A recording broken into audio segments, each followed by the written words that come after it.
கன்னியாகுமரியில் சாலையில் அதிவேகமாக இருசக்கர வாகனம் ஓட்டி வந்ததை தட்டி கேட்ட சிறப்பு காவல் உதவி ஆய்வாளரை சரமாரியாக தாக்கிய 2 பேரை போலீசார் கைது செய்தனர்.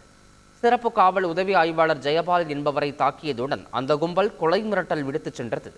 இந்த சம்பவத்தில் ஆனந்த், அவரது நண்பர் பிரவீன் ஆகிய இருவரை போலீசார் கைது செய்து விசாரணை நடத்தி வருகின்றனர். சிறப்பு காவல் உதவி ஆய்வாளரை தாக்கும் வீடியோ இணையத்தில் வைரலாக பரவி வருகிறது.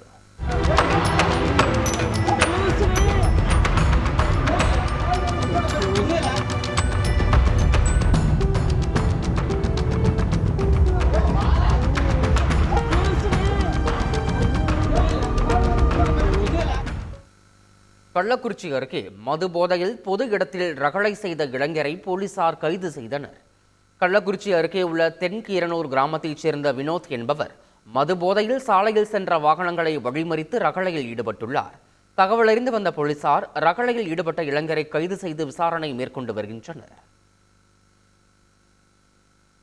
மாடு முட்டியதில் காயமடைந்த பள்ளி மாணவியை மருத்துவமனையில் பரிசோதித்த போது 4 மாதம் கர்ப்பமாக இருப்பது தெரிய வந்ததால் பெற்றோர் அதிர்ச்சி அடைந்தனர்.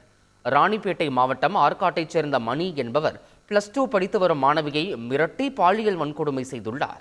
இதனிடையே சிறுமி மாடு முட்டியதில் காயமடைந்ததால் சிறுமியை அவரது பெற்றோர் மருத்துவமனையில் அனுமதித்தனர். அப்போது சிறுமி 4 மாதம் கர்ப்பமாக இருப்பது தெரிய வந்ததால் பெற்றோர் அதிர்ச்சி அடைந்தனர். சிறுமியிடம் நடத்திய விசாரணையின் அடிப்படையில் பெற்றோர் காவல் நிலையத்தில் புகார் அளித்தனர்.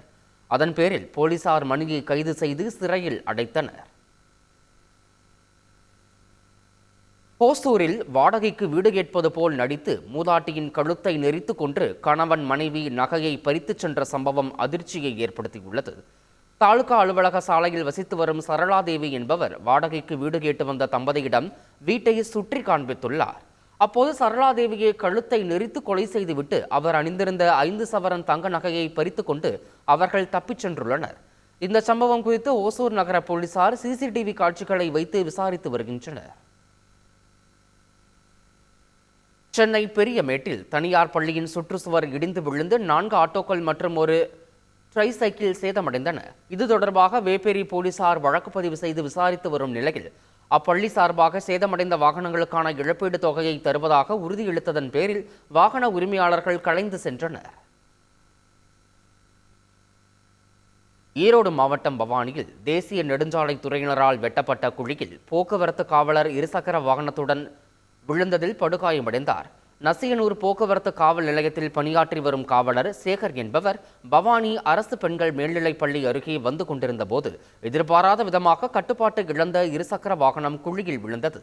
உடனடியாக செய்திகளை உடனுக்குடன் தெரிந்து கொள்ள உடனே சப்ஸ்கிரைப் பண்ணுங்க.